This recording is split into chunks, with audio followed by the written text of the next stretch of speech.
Hello friends, स्वागत है आपका इस वीडियो में। इस वीडियो में हम आरआरबी से संबंधित ये प्रैक्टिस सेट है जिसमें आपका ये जितना सारा आपको दिख रहा है ये सभी इसमें कवर करेंगे। तो चलिए एक एक करके हम सभी क्वेश्चन को देखते हैं और बाकी पार्ट के लिए भी आप इसको सब्सक्राइब कर सकते हैं। चलिए शुरुआत करते हैं। पहला क्वेश्चन है पाषाण काल। इनमें से कौन सा भाषण पाषाण युग स्टोन एज के 3 प्रमुख कालों के अंतर्गत नहीं आता है? आपके ऑप्शंस हैं पुरापाषाण काल, नवपाषाण काल, ताम्रपाषाण काल, मध्यपाषाण काल। इसका जो करेक्ट आंसर हो जाएगा ऑप्शन नंबर सी हो जाएगा करेक्ट आंसर, ताम्रपाषाण। नेक्स्ट क्वेश्चन, आप इसको डिटेल में भी पढ़ सकते हैं। अगर आपको अच्छा लगे तो इसको वीडियो रोक कर आप पढ़ सकते हैं। दूसरा नंबर प्रश्न है भीमबेटका की गुफाओं की खोज कब हुई थी? तो इसका जो करेक्ट आंसर हो जाएगा ऑप्शन नंबर बी, 1957-58 में हुआ था। बी नंबर करेक्ट आंसर है। इसके बारे में आपको डिटेल पढ़ना है तो आपको नीचे दिया गया है, आप वीडियो रोक कर पढ़ सकते हैं। मेरे ख्याल से आप सारे जो हैं सभी का डिटेल पढ़ लें तो बेहतर होगा, इससे क्या होगा आपको याद हो जाएगा। नेक्स्ट क्वेश्चन, भीमबेटका के शैलाश्रय निम्नलिखित में से किसके लिए प्रसिद्ध है? इसका जो करेक्ट आंसर हो जाएगा ऑप्शन नंबर हो जाएगा डी, भारतीय उपमहाद्वीप पर मानव जीवन के प्राचीनतम चिन्हों के वजह से। करेक्ट आंसर हो जाएगा डी नंबर। अगला प्रश्न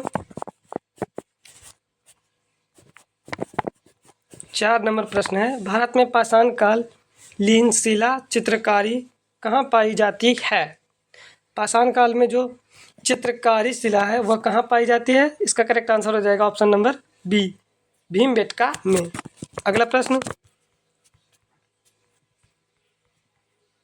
5 नंबर प्रश्न है निम्नलिखित में से कौन सा मानव गतिविधियों एवं सभ्यताओं के प्राक ऐतिहासिक काल का सही कालानुक्रम है? तो 5 नंबर का करेक्ट आंसर ऑप्शन नंबर हो जाएगा ए, पुरापाषाण काल। अगला प्रश्न करते हैं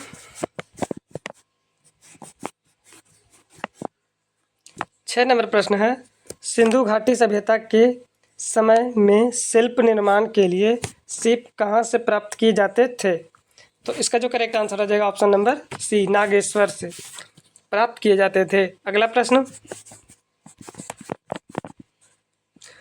7 नंबर प्रश्न बोल रहा है सिंधु घाटी सभ्यता का निम्न में से कौन सा स्थल पंजाब भारत में स्थित था? यह है आपका जो करेक्ट आंसर हो जाएगा बालू स्थल का नाम था। 8 नंबर प्रश्न बोल रहा है हड़प्पा की अधिकांश मानक मुहरें डैश नामक एक प्रकार के मुलायम पत्थर से बनी होती थी जो 2x2 विमा के साथ वर्गाकार आकृति का होता था तथा जिसका उपयोग व्यावसायिक उद्देश्यों के लिए किया जाता था। तो वो क्या था?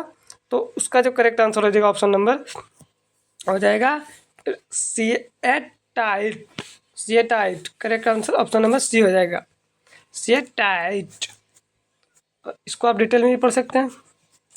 9 नंबर बोल रहा है धौलावीरा डाइस राज्य में स्थित है। तो धौलावीरा आपको भी पता है कहाँ स्थित है, गुजरात में। करेक्ट आंसर ऑप्शन नंबर हो जाएगा ए। 9 नंबर, चलिए धौलावीरा एक पुरातात्विक स्थल किस समयावधि से जुड़ी हुई है? तो 10 का जो करेक्ट आंसर हो जाएगा ऑप्शन नंबर सी हो जाएगा, सिंधु घाटी सभ्यता से। सिंपल क्वेश्चन था इसको। 11 नंबर प्रश्न है मोहनजोदड़ो में पाया गया विशाल स्नानागार एक विशाल डैश था, वो क्या मतलब कैसा था, उसका आकार कैसा था? तो इसका जो करेक्ट आंसर हो जाएगा ऑप्शन नंबर डी, आयताकार। किसके बारे में बोल रहा है? विशाल स्नानागार के बारे में बोल रहा है। तो उसका आकार कैसा होता था? आयताकार टैंक के जैसा। अगला प्रश्न 12 नंबर प्रश्न है वर्ष 1920-21 के आसपास किस नदी के किनारे खुदाई के दौरान हड़प्पा शहर मिला? अब ये नहीं बताएं तो आप क्या पढ़ते हैं? अगला प्रश्न, इसका करेक्ट आंसर आप कमेंट में दीजिए, इसका आंसर हम नहीं बताएंगे। अगला प्रश्न है 13 नंबर प्रश्न है, सिंधु घाटी सभ्यता के किस शहर का शाब्दिक अर्थ मृतकों का टीला है? इसका जो करेक्ट आंसर हो जाएगा ऑप्शन नंबर हो जाएगा बी मोहनजोदड़ो। अगला प्रश्न,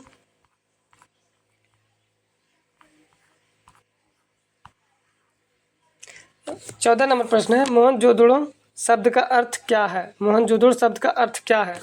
तो ये इसको करेक्ट आंसर हो जाएगा ऑप्शन नंबर सी हो जाएगा मृतकों का टीला। अगला प्रश्न, मोहनजोदड़ो कहाँ स्थित है? 15 नंबर प्रश्न है, मोहनजोदड़ो कहाँ स्थित है? तो आपका जो करेक्ट आंसर हो जाएगा ऑप्शन नंबर डी, सिंध में। अगला प्रश्न,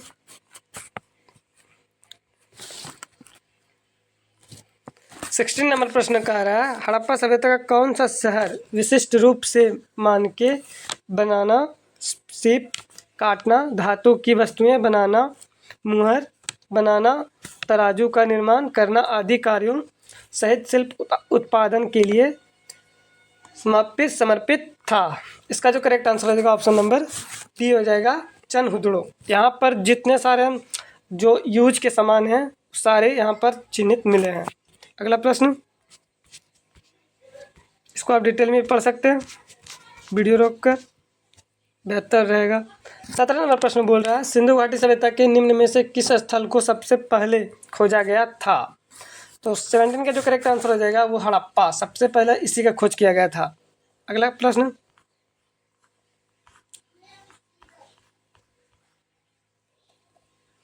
18 नंबर प्रश्न है, पत्थर की बनी नृत्य करते हुए पुरुष की मूर्ति नटराज किस स्थान पर पाई गई है?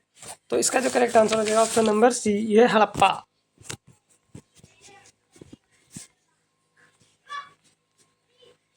19 नंबर प्रश्न है, इनमें से कौन सा हड़प्पा स्थल गुजरात में पाया गया है? इसका करेक्ट आंसर हो जाएगा सी नंबर, धौलावीरा।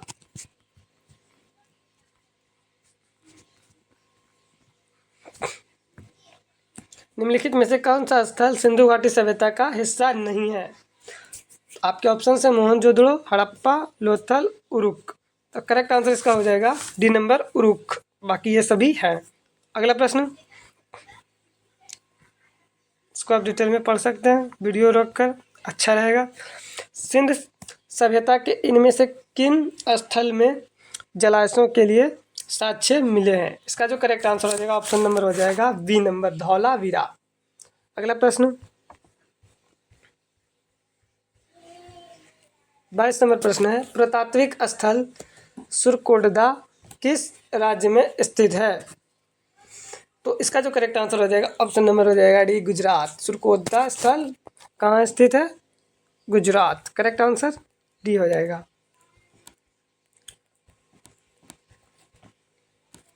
23 नंबर प्रश्न है, 1944 में भारतीय पुरातत्व सर्वेक्षण के महानिदेशक के रूप में किसे पदभार संभाला और हड़प्पा की खुदाई का जिम्मा मिला था?